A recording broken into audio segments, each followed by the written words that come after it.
Hi, everyone. Welcome to this episode of the Gig Podcast.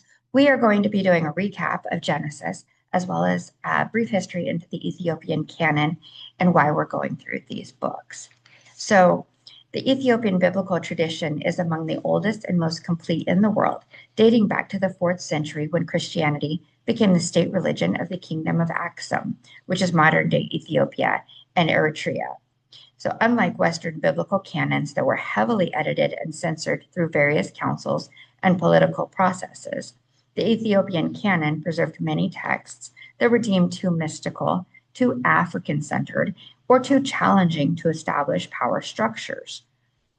The Ethiopian Orthodox Tewahedo Church maintained these sacred texts through centuries of manuscript tradition, carefully copying and preserving writings that had been rejected or lost in other traditions. The 88 books in this canon include all the texts found in Western Bibles, plus additional books like Enoch, Jubilees, and the Book of Maccabean that contain profound spiritual teachings and historical insights. What makes the Ethiopian canon particularly significant is its preservation of African spiritual perspectives that were systematically removed from Western biblical traditions. These texts reveal a Christianity deeply rooted in African soil, with connections to ancient Egyptian, Nubian, and indigenous African spiritual traditions that preceded European interpretations by many centuries. So basically, European religions, religious leaders, and politics basically is why some of it was edited out. And as we move forward in civilization, we're going to go back to that and learn what was taken out. And it kind of gives us a look into the political process, into the religious leaders and the corruption within that. Because obviously, as we go through the Bible, it is seen that the religious leaders are the ones who crucified Jesus.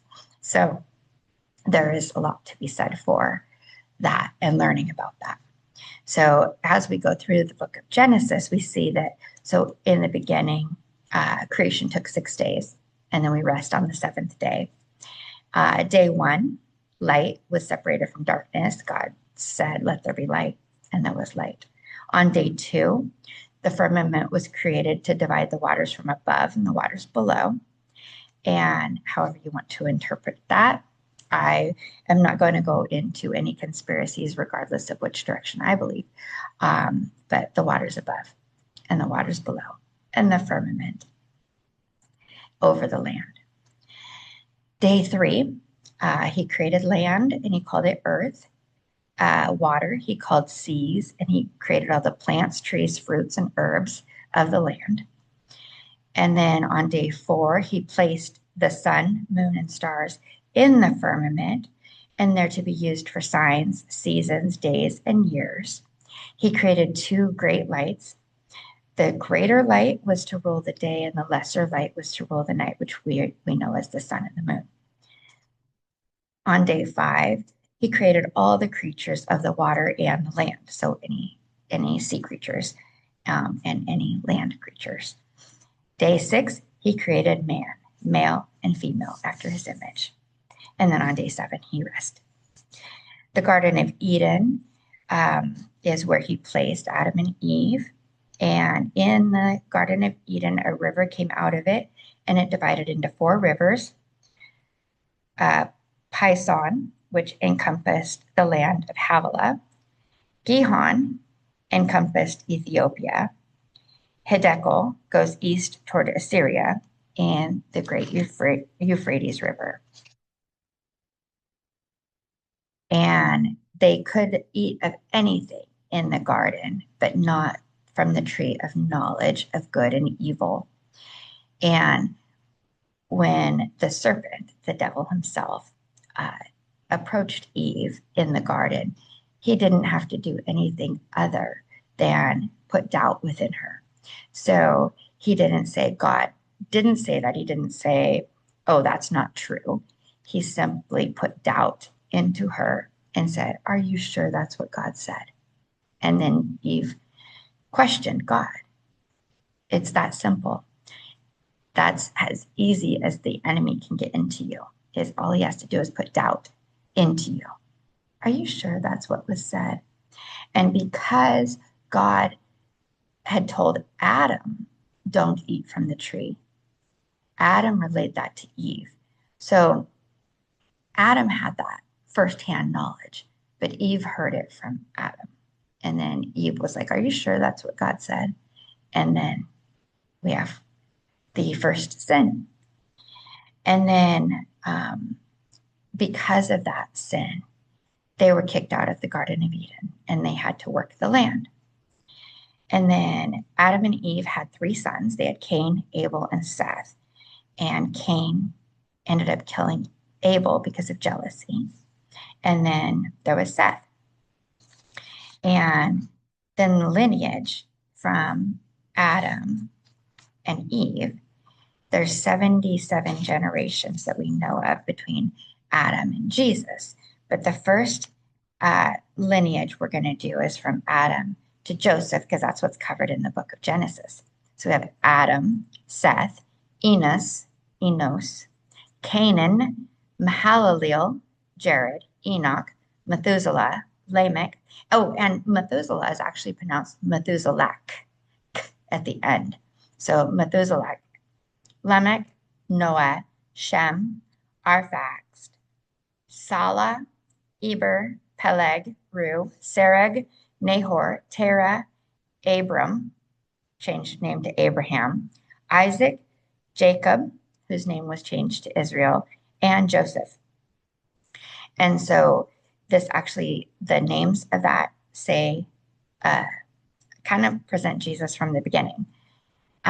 Okay, so in the lineage, just from Adam to Noah, already starts to paint an incredible picture of the gospel of Christ. So the names mean man is appointed mortal sorrow, but the blessed God shall come down, teaching that his death shall bring the despairing comfort and rest. That's huge. So that's what the names mean. And so we'll continue on with the names as we go through more. But a lot happened in the book of Genesis after that, even. So one thing that's really interesting is Lamech, which is the father of Noah, shows us the very first count of polygamy in the Bible, and because he took two wives, and that is the one last act of corruption that we're presented before the flood happens. And I think at that point, God's like, nope, no more, done. And then Noah, the story of Noah builds the ark, and they are saved, him and his wife and his three sons and their wives. However, what it looks like is that one of Noah's son's wives possibly was a child of the sons of God when they came down to the wives and the Nephilim were created. So it looks like there might be some Nephilim genes in there, and we'll get into that more. And then the story of Abraham and his wife Sarah and her handmaid Hagar, and Hagar ended up bearing Abraham a son and named Ishmael, which is the lineage down to the Prophet Muhammad, which is where the Muslims get their religion. And then Abraham and Sarah had Isaac, which is the lineage of Jesus, and that's where it comes down to Christianity. And then the story of Joseph, which is one of the 12 tribes of Israel, the sons of Jacob, and he is hated by his brothers, and he is sold into slavery, sold into Potiphar in Egypt, and then and then also Joseph's brother Benjamin. Those are the two sons of Rachel, which is Jacob's actual love, his wife, even though he has Leah as a wife as well as the two handmaids. However, Joseph sold into slavery in the Egyptians. Potiphar has him, but then puts him in charge of everything. Potiphar's wife accuses him of trying to rape her, and he gets thrown in prison. He ends up becoming kind of in charge of the prisoners.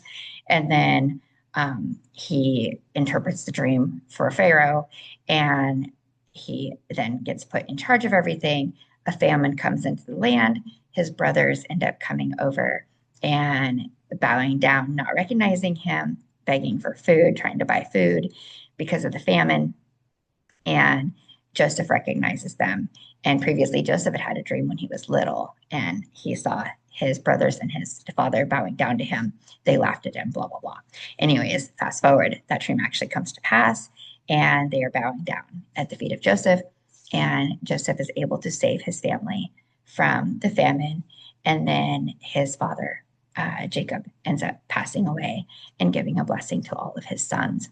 And and that's where we end the book of Genesis. So a lot happens in the book of Genesis. And with that, we also see kind of the preempt. So before Jacob dies, he says, or before